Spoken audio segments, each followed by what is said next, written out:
So Sean, you've been doing a lot of painting lately. Yeah, I've got some spearheads in the pipeline, and I also just yesterday started on another Noise Marine squad. I've got 3 of them about half done, and once that's done, I'll have 2 full squads of Noise Marines good to go. Yeah, you've got a lot of different painting projects coming up. I mean, you got your Emperor's Children, you got your Spearheads, you got some Blood and Plunder, you got some Bolt Action, you got Trench Crusade, you keep bringing up Grand Cathay for some reason. And so where would you say your current painting level is at? Like, what are you feeling? I know the basics, but it's a lot of little things that I still miss out on, so that's where I kind of need to do more of my work. So I think we spend some time and some Trench Crusade on leveling up your painting a little bit. Mm-hmm. And the big way that we're gonna do that is with a little thing called layering. Layering is the foundation that all miniature painting is pretty much built on, is just laying down a series of colors, and the trick is to be able to do it convincingly.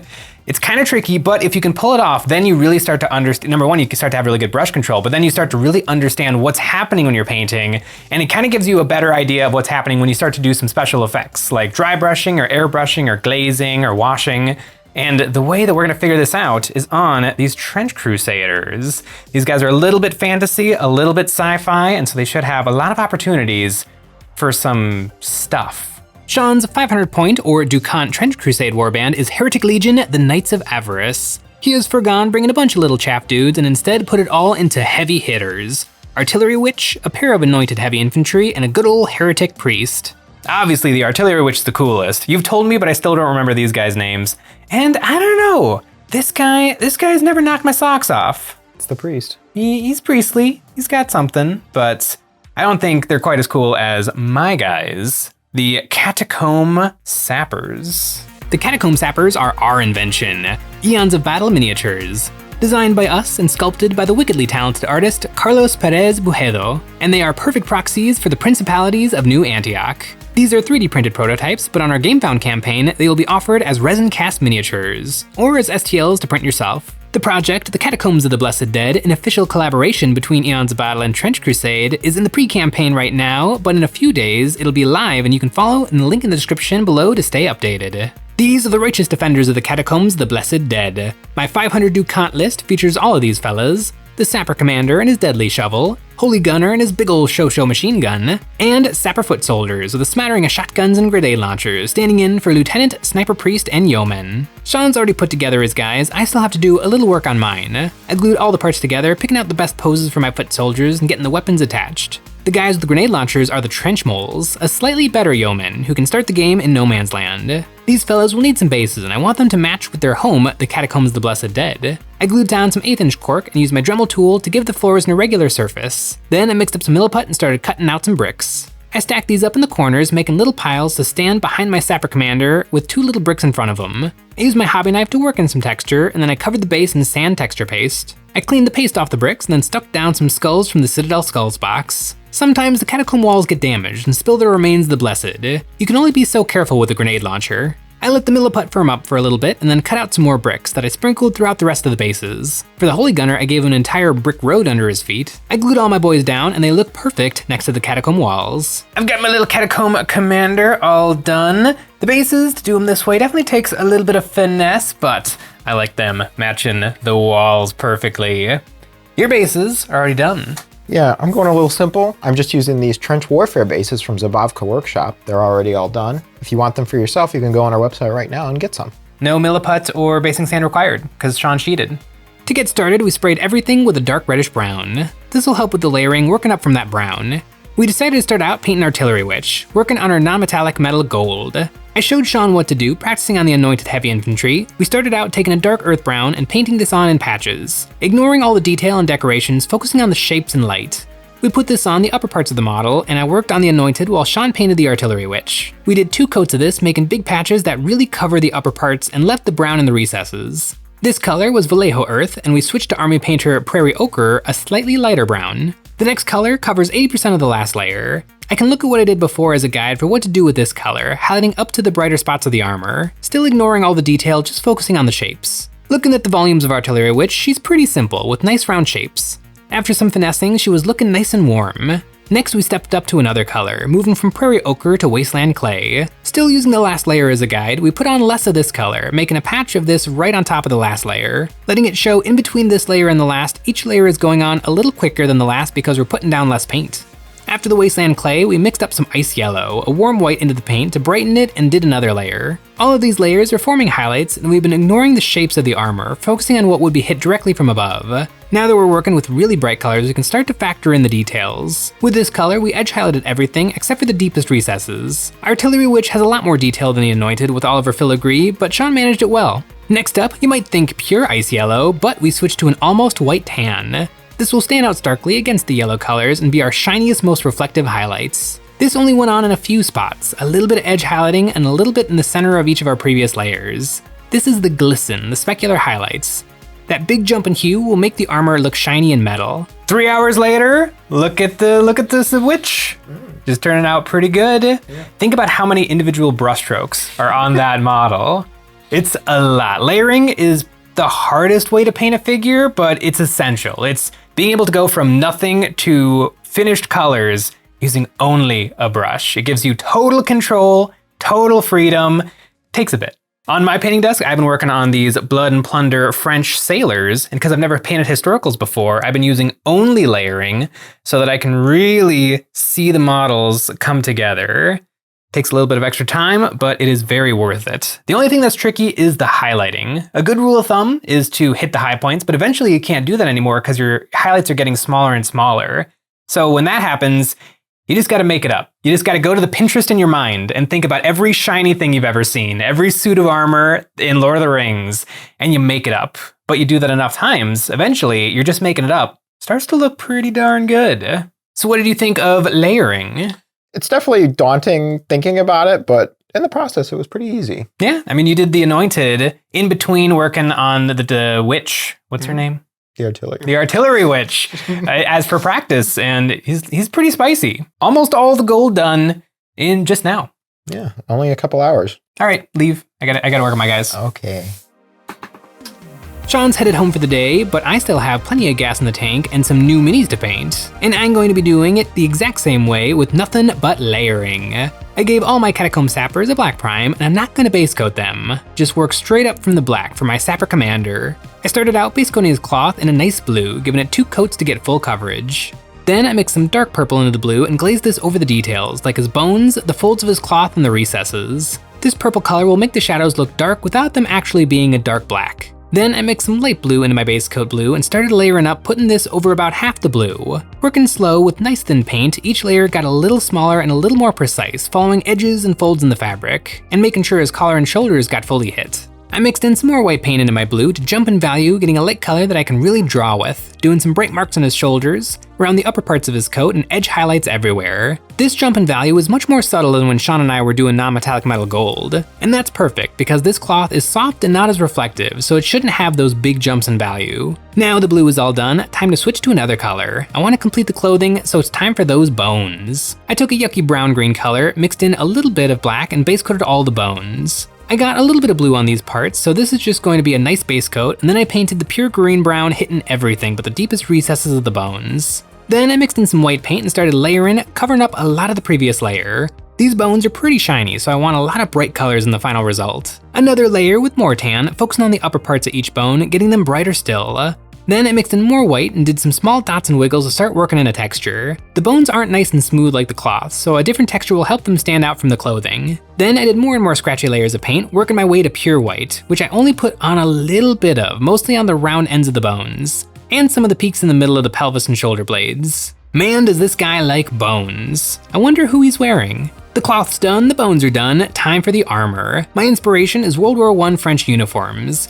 I've used a navy blue, so for his armor, maybe a little royal red. I base coated all his armor in a dark red, and here I need to treat this stuff differently from the other stuff. This is shiny metal, so I need to work in some highlights and reflections. I used a bright red to paint a line down the middle of his chest and knees, cutting these in half, and then I mixed in more red, working in layers, building up the saturation on the upper parts of his armor, leaving the dark red in the recesses. I worked slowly building up my layers, covering a lot of the armor with each layer, and then worked with some really watery paint so I could glaze this to get really smooth transitions. The red armor probably helps the sappers see each other in the dark catacombs. And speaking of seeing, I want to see a little more red, but I'm already at full saturation.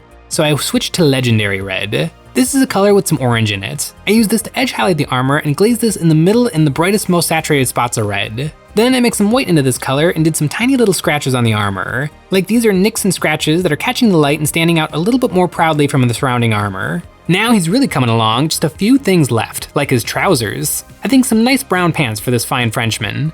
I layer this up softly, like on his blue clothing, working from brown to tan. I used the same colors on his wraps around his legs, I just didn't highlight them as far, and for his feet I used a dark brown, the same brown from Sean's boys.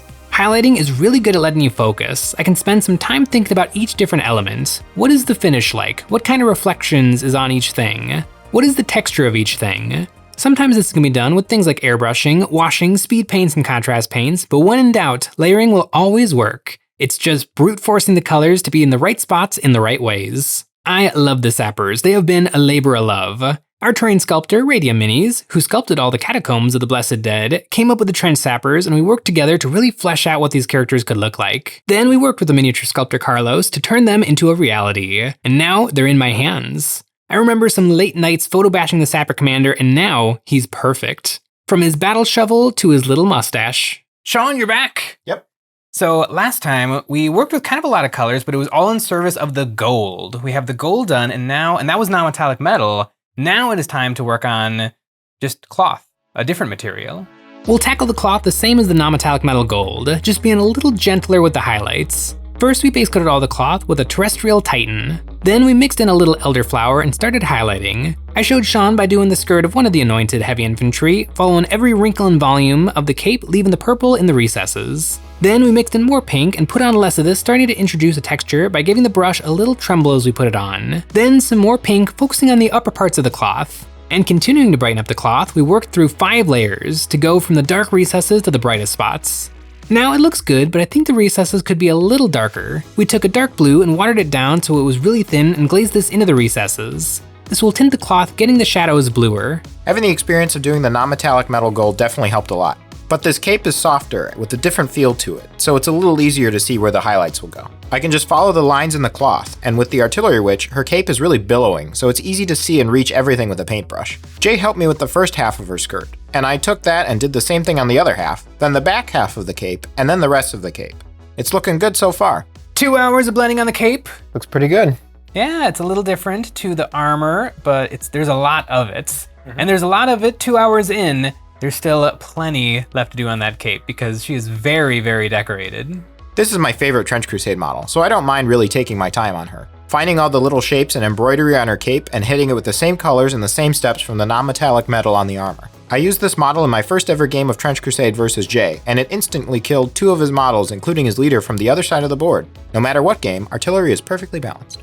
Looking pretty good. The pink is all done. The gold is all done. Really, she's only got 2 things left, and it is the ruff and the bomb. I think we do the bomb last. Also, she's very wiggly. We base coated the ruff with a light blue paint, and then carefully picked out the middle of each ruff with some white paint. Then an edge highlight of white all around the rim. This really showed off the head nicely. The only other different thing on her is the bomb. Sean wanted to go with green flames, as the Knights of Avarice are all about poisoning. So to make the green happen, we base coated all the flames with a green base coat, and then we made up a green, really watery, and glazed it over the flames, spilling onto the bomb and all over the symbols. Then we mixed some yellow into the green and layered this over the flames, glazing this watered down over the symbol as well, and then we cleaned up the symbol, putting a black and brown over the proud shapes. And we put a little of this over the top of the bomb as some small highlights. We don't want the bomb getting too bright, the fire should be the bright part. I had Sean wrap the artillery witch in silly putty so he could hold her tight without rubbing off any of the paint, and after peeling it away, there was a perfect artillery witch. Artillery witch and whatever these guys are called are done. Look at that artillery witch. It's pretty good. That is wild. You ever think you'd be painting like that? Not this soon. And this is what every model you'll paint from now on will look like, right? Yep. It's pretty impressive though. I've nearly got my lieutenant done. Same exact process, just a lot of tiny, tiny little lines.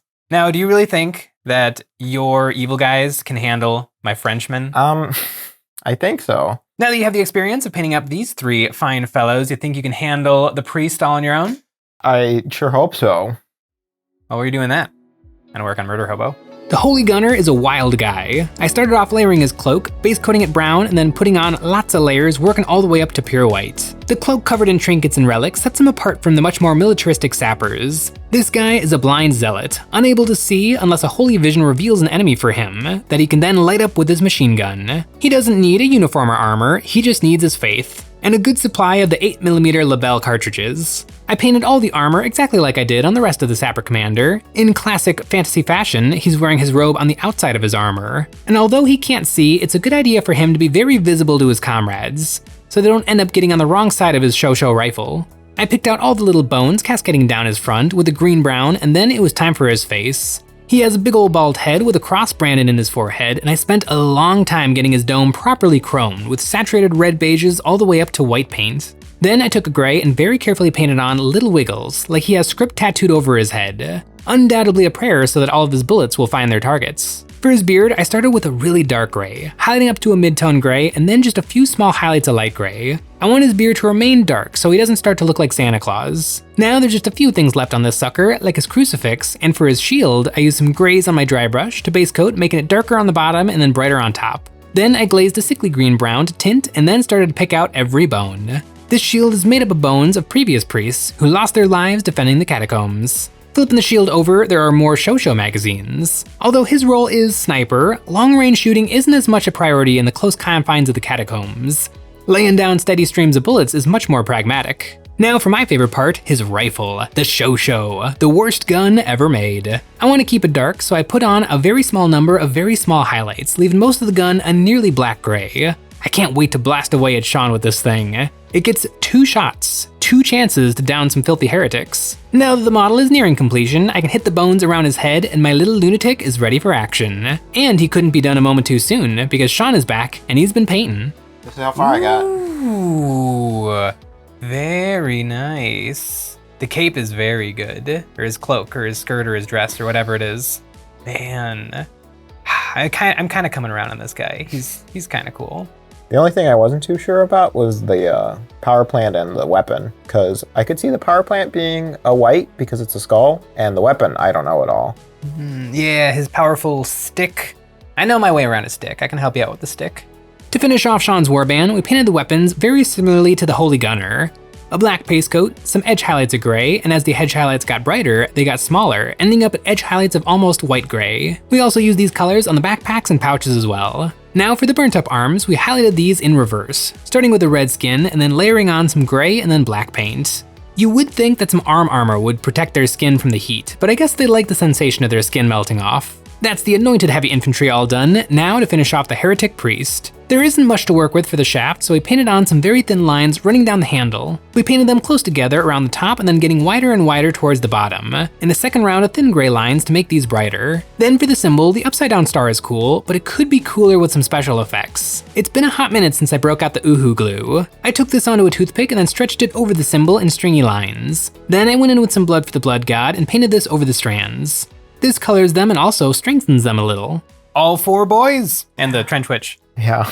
And it only took, what, around 30 hours? I think it was more like 20. Yeah, like 20, 24, we'll say. One day of solid painting to get them here. Now, the bases are the only thing left, and I'll give you the option. We could layer up the bases, little by little, stroke by stroke, or airbrush and then an enamel wash. I think I know what I'm gonna pick.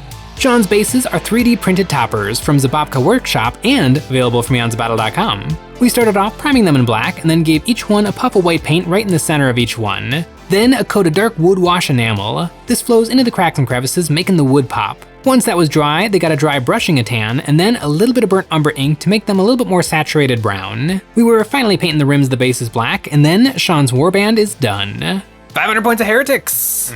They look really, really good. You should feel very proud of these minis. Yeah, these are my best painted so far. Yeah, 500 points of heretics. I've got about 8 hours left to get my guys done, so Scoot, get out of here. I need to do more painting. Go help Nick pick out his black grail. Okay.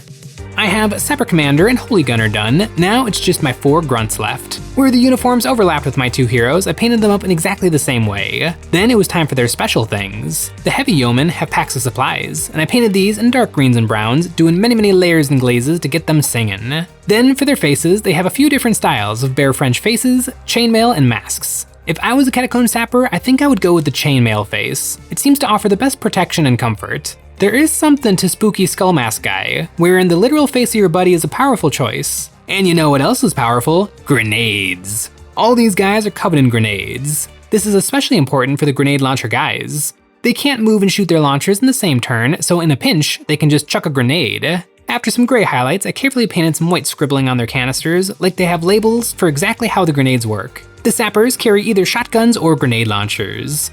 The shotguns are excellent weapons in the close confines of the catacombs. I made sure to do small highlights on these, working quickly up from black to white, like these guns are dark and shiny, and so they are really glittering in the candlelit catacombs. Then for the wooden elements, they got some brown highlights up to a dark tan. The grenade launchers got the same treatment. You might think a grenade launcher is a terrible idea for subterranean combat, but nothing will clear out a hallway's worth of heretics as quickly and magnificently as a well-placed explosive. With those weapons done, I now have 6 lovely models all done. They took me forever to paint, but they are my models and I wanted them perfect. I gave each one a blast of satin varnish to protect my delicate paintwork. My Catacomb Sappers painted up to the absolute 9s. All thanks to layering. They turned out really good. They did take a long time, but I'm very nearly done. Only thing left is the bases. And I know exactly what board they're gonna get played on, and so I know exactly what color the bases should be. I glazed on a dark yellow color, being extremely careful not to splash this up onto their feet and armor. Then I did a dry brushing of a light yellow, and then a final dry brushing of a light tan. This dry brushing will stand out starkly from the careful highlighting on the rest of the minis, and create a very separate looking texture so my boys will really pop. And speaking of popping, I popped the top of my gloss black paint, and finally I was rimming the bases. My warband is done. It's trippy seeing these models, because 6 months ago, they were just a thought. They were a collage of pictures on my Mac, and now they're on my desk, looking sharp, dragged out of the ether into reality, and they're perfect. It's pretty wizard. I didn't know I could paint like this. I've painted a lot of minis this year, mostly slap chop, but it was fun trying to paint something really well with layering. It took some serious time, but I can't argue with the results. These are my best minis by far. Although Trench Crusade doesn't have any vehicles, I still get to scratch my artillery itch with this artillery witch. She has indirect fire, Jay's favorite. And in our practice games with unpainted minis, it seems like a very powerful ability. I've blown up a lot of Jay's minis from the other side of the board. The Catacomb Sappers have been a joy to invent, my fearless Frenchmen, the defenders of the catacombs, living out their days under the ground surrounded by the remains of their comrades. These are my best minis this year, and I'm hoping I can find a painting competition to enter them in. These guys are all about sneaking up close and tossing a grenade or blasting someone in the face with a shotgun. I've been working on it, but I still haven't managed to take down Sean's artillery witch. But now that my minis are painted, I'm sure I'll have much better luck. Sean and I will be slugging it out on our terrain from our first ever campaign, the Catacombs of the Blessed Dead. The project is in pre-campaign now, a collaboration between EonsOfBattle and Trench Crusade. An official set of terrain depicting a labyrinth of deadly corridors and claustrophobic hallways studded with the bones of the blessed men and women who have fallen in holy war. In addition, we have our own miniatures, the Catacomb Sappers and the Grace of Flesh, available as STLs or as resin cast minis. This project is going live in less than a week, so follow now. You can find it linked in the description below.